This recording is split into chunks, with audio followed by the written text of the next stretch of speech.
ఆంధ్రప్రదేశ్ను కరువు రహిత రాష్ట్రంగా చేయడంపై సీఎం చంద్రబాబు ఫోకస్ చేశారు.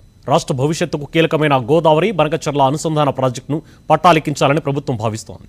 దాదాపు 70 నుంచి 80 వేల కోట్ల రూపాయల అంచనా వ్యయంతో దీన్ని చేపడతారు. 3 నెలలలో టెండర్లు పిలవాలని నిర్ణయించారు ముఖ్యమంత్రి.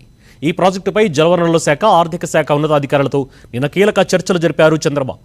వ్యాప్కోస్ రూపొందించిన 6 ప్రత్యామ్నాయాలపై ఇందులో చర్చ జరిగింది. కేంద్రం నుంచి ఈ ప్రాజెక్టును సాయం అందేలా ఇప్పటికే సూత్రప్రాయంగా ఆమోదం లభించినట్లు సమాచారం. ఇటీవల చంద్రబాబు ఢిల్లీ పర్యటనలో కేంద్ర ఆర్థిక మంత్రి నిర్మలా సీతారామన్తో పాటు ఇతర కేంద్ర మంత్రులతో చర్చించారు. ఆంధ్రప్రదేశ్కు పోలవరం ఎంత కీలకమో ఈ ప్రాజెక్టు అంతే ముఖ్యమని, పోలవరంలో వంశధార అనుసంధానం ప్రణాళిక ఒకటి, ఇటు రాయలసీమ, ఉమ్మడి నెల్లూరు, ప్రకాశం జిల్లాలకు ప్రయోజనం కల్పించే ఈ అనుసంధానం మరో కీలకం.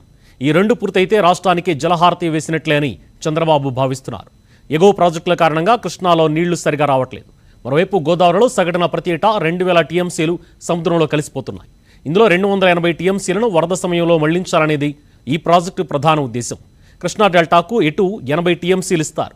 వరద రోజులలో రాయలసీమ, ఉమ్మడి నెల్లూరు, ప్రకాశం జిల్లాలకు 280 టీఎంసీల గోదావరి జలాలు ఇవ్వనున్నారు.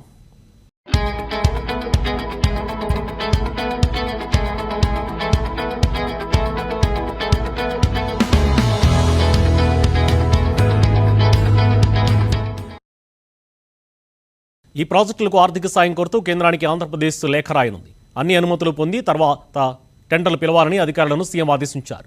ఈ ప్రాజెక్టును 3 దశలలో చేపట్టనున్నారు. మొదట పోలవరం నుంచి కృష్ణానదికి గోదావరి వరద జలాలు మళ్లిస్తారు.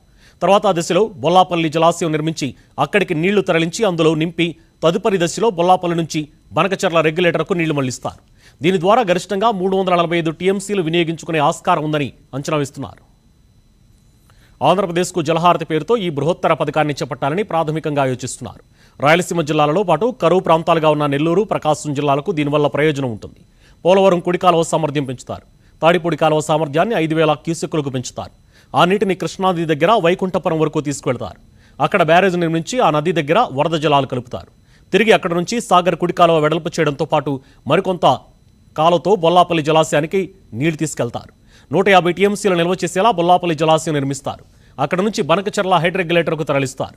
ఇందులో 2 చోట్ల టన్నెళ్లు, 9 చోట్ల పంప్ హౌస్లు ఏర్పాటు చేయాల్సి ఉంటుంది. గ్రావిటీ కాలువ అవసరమైన చోట తవ్వాల్సి ఉంటుంది.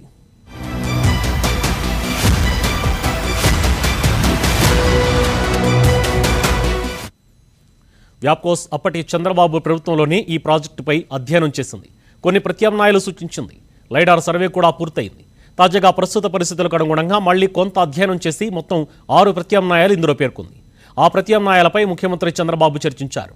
అందులో 2 ప్రత్యామ్నాయాల డిజైన్లకు అనువుగా ఉన్నాయని వ్యాప్కోస్ జలవనరుల శాఖ అధికారులు అభిప్రాయపడుతున్నారు. ఈ ప్రాజెక్టులో భాగంగా 7.5 లక్షల ఎకరాల కొత్త ఆయకట్టు కట్టాల్సి ఉంటుంది.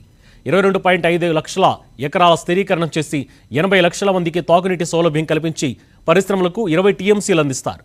మరోవైపు రోజుకు 2 నుంచి 3 టీఎంసీలు గోదావరి వరద జలాలను మళ్లిస్తారు. దీనికోసం 54,000 ఎకరాల భూమి సేకరించాల్సి ఉంటుంది.